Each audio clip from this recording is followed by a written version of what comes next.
The postponement of the Olympic Games from 2020 to 2021 has no doubt made the athletes competing even more hungry for victory than they would normally be. It must be incredibly difficult to train so hard for the Olympics anyway. As they are 4 years apart, it just means that the athletes have a long time to build up the tension and hype for the Games. To add an extra year onto that must have been super difficult, and all the teams must be feeling the strain right now. Today we are going to take a close look at the USA's team for Olympic basketball and exactly why they have to try to bounce back right now. The American national basketball team for the Olympic Games is arguably the best in the world, and it has been for a really long time, as the United States has won every Olympic gold medal except only 4 in basketball since the game was introduced to the Olympics in 1936. That's an awful lot of gold medals. And to top it off, the United States national team has won every Olympic basketball game since 2004, which makes the last 25 games. A 25-game winning streak is just incredible, so it makes sense that when the basketball events were due to start, people had high expectations already in place when the United States team walked onto the court. However, things didn't work out exactly the way they wanted. Their opening game was against France, and it took place on Sunday, July 25th in Tokyo. Knowing the strong history of the American team, the world was watching, and everyone was expecting the opening match to be yet another American victory to be added to the long list. But the unexpected became reality when France beat the United States 83-76. What could have happened to cause the American team to suffer such an unexpected loss? The head coach of the United States team, Greg Popovich, released a statement offering his feelings towards the results of the first game. When you lose a game, you're not surprised, you're disappointed. I don't understand the word surprise. That sort of disses the French team, so to speak, as if we were supposed to beat them by 30 or something. He certainly has got a point. It's not as if the American team are impossible to beat, and of course it could just mean that the French team were playing incredibly well that day, which we are sure they were. But there could be more to it than that, and we are not the only ones that feel this way. Popovich also went on to say, "We have to be more consistent. We had 2 9-point leads and 1 10-point lead, and then an 8-point lead at the end of the game, and we gave all of those up because of lack of consistent defense, too many errors. We had, on offense, dry possessions where we didn't move and took ill-advised shots. So you understand it, you look at it, and you go to work and you try to get better." His remarks came after the American team were looking good to take the victory when, with only 4 minutes left to go in the game, they were ahead by 8 points. However, the win got snatched from under their noses at the very last moments of the game, and sports enthusiasts all over the world were surprised at the final score. His comments about a lack of consistency might be the key to this after all. Prior to their opening game against France, the United States Olympic basketball team had to go through exhibition games before making it to Tokyo. Unexpectedly to everyone, the American team lost 2 of the exhibition games. There were 5 exhibition games scheduled, but one of them, set to be against Australia a second time, was canceled due to complications caused by the coronavirus. Out of the 4 games that actually went ahead, the United States lost the first 2. The first of these was against Nigeria, and the second was to Australia. The loss to Nigeria was the first time an African team had beaten an American team at Olympic-level men's basketball. It makes sense that after 4 years of training since the last Olympics, then the pandemic happening and postponing the Tokyo Olympic Games for a whole other year, that the athletes would be stressed. Coupling this with all the ordinary stress that people have been through this year, and it's a recipe for disaster. The pressure on the athletes must be immense, and the uncertainty of whether or not games are going to take place must mean that it's so easy for their focus to be knocked off balance. Take the second exhibition match against Australia, for example. It was all scheduled to go ahead and had to be canceled at the last minute. That's the kind of thing that would make anyone lose focus. So really, all that added on to the shock of 2 losses in a row, and you can see why the United States lost their opening match against France. Even taking the skill of the French team aside, the circumstances right now are so bizarre that literally anything can happen. They seem to get their bounce back after the first loss against France, though, as their next match against Iran went in a totally different direction. The United States didn't just win against Iran, they absolutely smashed it, scoring a huge 120 points over Iran's 66. Something must have changed in the team's collective mindset as they were suddenly able to get their focus together and come back from a couple weeks of uncertainty and challenges. The pace in this game was much faster, with 3 guards in the lineup. The increased speed of play meant that there were more opportunities for open shots. Overall, it was a tactic that worked and seemed to have gotten some wind in the sails of the team. The game after that was against the Czech Republic, and the United States were pleased to win once more. It was a much closer score this time around, with the Czech Republic scoring 84 to the United States 119. During the first quarter, Czech did incredibly well and dominated the court, taking more shots and having more control of the ball than the American.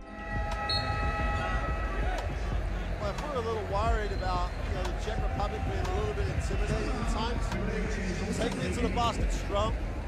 But after that, the game turned around, and the Americans had a very strong second half, enabling them to take the victory. The quarterfinal game was against Spain, which the United States team has managed to beat multiple times in recent Olympic history. They won against them in 2008 and 2012 to get the gold medal, and in 2016 they beat them in the semifinals. History definitely has a favorite when it comes to these two teams, and the past repeated itself once more when the United States took the victory again. They won with a score of 95-81, so it was a really close call in the end, but the American team managed to nail the win. Despite their second exhibition game being canceled due to the coronavirus, the United States did get their chance to face off for a second time against Australia. They met once more in the semifinals, and this game certainly had a lot more riding on it than the canceled one ever would have. The United States once again had a slow start to the game, but they proved to be able to overcome it once again to pick up the pace. At the start of the second quarter, Australia was in the lead 24-18. Their lead only grew, making it 41-26, but this was the last advantage they would get. The United States closed the gap with a few well-placed shots. Kevin Durant made 10 out of 19 shots and scored an incredible 23 points, which is a game high for him. In the third quarter, the United States massively outscored Australia 32 points to 10. That means that the United States is in the final match, which poetically is against France again. Seeing as France was their first Olympic defeat in 25 games, it seems fitting that they should be pitted against each other once more in the final match. The French team and coach seem incredibly energized about the final, with their initial victory over the United States team spurring them on and giving them confidence. The coach, Vincent Collet, said that the French team will bring fire and energy to the final, continuing to say, "I think and I hope we will be ready Saturday. I know Team USA is favored, but I hope we will play against them with the same fire and the same energy. We know what they are capable of. We will play this final with a lot of confidence." It definitely seems as though France is going to bring their A game with them, so the United States is going to have to be on their toes to secure a victory.